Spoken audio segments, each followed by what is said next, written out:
Manda bitta real amaliyot bo'ldi, shuni sizga aytib beraman. Menga aliment to'lovchi murojaat qildi. U sud tomonidan, demak, aliment to'lamaganligi uchun birinchi ma'muriy javobgarlikka tortilgan, keyin jinoiy javobgarlikka tortilgan. Uni aliment qarzdorligi 112 million so'm tashkil etadi. U demak sud tomonidan, birinchi instansiya sudi tomonidan unga axloq tuzatish ishlari jazosi tayinlangan.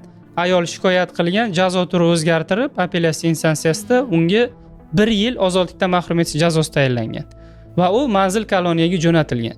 Bunaqa holatda tabiiyki ishlamaydi, birinchi marta qamoqqa tushishi va uni ukasi menga murojaat qilib yordam berishimni so'radi. Men shu holatda vaziyatni o'rgandim.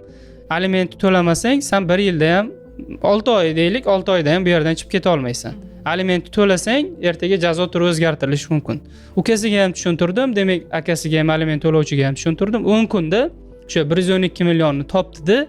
O'sha MIBni aliment oluvchini, ya'ni bolaning onasini hisob raqamiga 112 million so'mni to'ladi.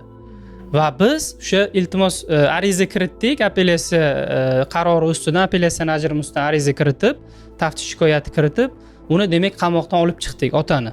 Demak, bu yerda tushunish kerakki, bu aliment bola uchun beriladi va to'lamasa ertaga javobgarlik qo'llaniladi. Nimaga bunaqa bo'ldi? Nimaga 112 million ayol undirdi? Chunki u huquqini bilar ekan.